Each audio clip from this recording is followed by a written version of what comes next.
Mi nombre es Ana Cristina de León y hoy voy a describir un hueso del cráneo, un hueso de la cara y 5 accidentes anatómicos. Para el hueso del cráneo voy a usar los parietales, ya que son dos huesos planos situados simétricamente en las partes laterales y superiores del cráneo, por delante del occipital, atrás del frontal, encima de los temporales y articulados entre sí en la línea media. Cada uno de estos presenta dos caras, de las cuales es una externa o exocraniana y la otra interna o endocraniana, cuatro bordes, anterior, posterior, superior e inferior, y cuatro ángulos, dos anteriores y dos posteriores. En la cara externa es convexa y lisa y lleva hacia su mitad inferior dos líneas curvas hacia abajo y rugosas llamadas líneas temporales. La superior sirve de inserción a la aponeurosis temporal, mientras la inferior se inserta el músculo temporal. Cara interna es fuertemente cóncava y sobre todo hacia la parte media, donde se forma la fosa parietal, que corresponde exteriormente con la jiba parietal. Su superficie se halla surcada por una serie de canales que se dirigen del borde inferior al superior, ramificándose como la nervadura de una hoja.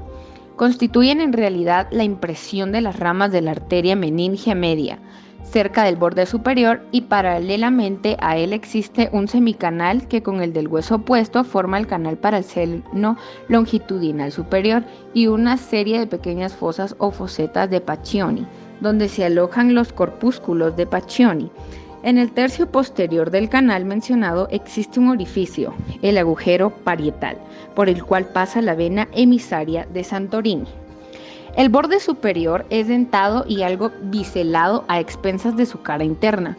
Se articula con el borde superior del parietal del lado opuesto, formando la sutura interparietal o sagital. El borde inferior es cóncavo, biselado en sentido contrario al superior y se articula con la escama del temporal. Los bordes anterior y posterior son dentados, mientras que el primero se articula con el frontal y es casi rectilíneo, y el segundo que lo hace con el occipital y es convexo. Sus ángulos: el ángulo anterosuperior, que es casi recto y corresponde a la unión de la sutura sagital y coronal. El anteroinferior es el más agudo de los cuatro ángulos, pero de vértice truncado, y en su cara interna comienza el canal de la arteria meningia media y se articula con el frontal y con el ala mayor del esfenoides, originando la sutura llamada terión. El ángulo posterosuperior corresponde a la unión de la sutura sagital y lamboidea, constituida por la unión de los dos parietales y del occipital, y el posteroinferior, que penetra entre la escama del temporal y la parte posterior de la región mastoidea del mismo, formando, con intervención del occipital, la sutura denominada asterión. Ahora les voy a hablar sobre el hueso de la cara, y para esto voy a utilizar los huesos nasales. Son huesos planos de forma cuadrangular situados entre el frontal por arriba y las ramas ascendentes de los maxilares superiores, por fuera y atrás. Se distinguen en ellos dos caras y cuatro bordes. La cara anterior, que es convexa, es cóncava de arriba a abajo en su parte superior, en tanto que la parte inferior es también convexa. Presenta un orificio vascular y sirve de inserción al músculo piramidal de la nariz. La cara posterior constituye la parte más anterior de la bóveda de las fosas nasales y ostenta múltiples surcos para vasos y nervios, uno de los cuales, con frecuencia más marcado que los otros, es el surco etmoidal para el nervio nasolobar. El borde superior es dentado y grueso y se articula con el frontal. El borde inferior es más delgado y se une al cartílago de la nariz.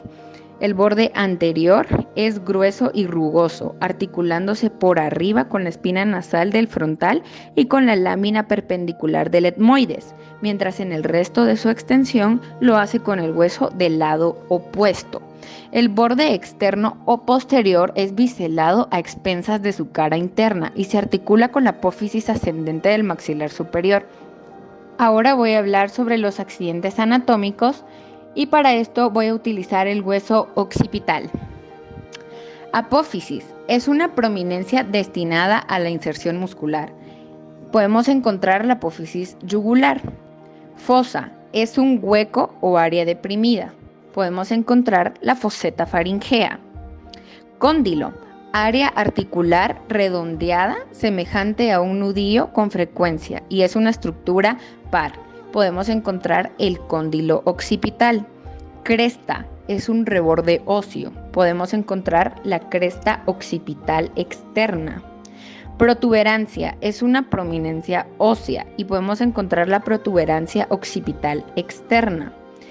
Y foramen, que es un agujero y es el paso a través de un hueso. Y podemos encontrar el foramen magnum. Gracias.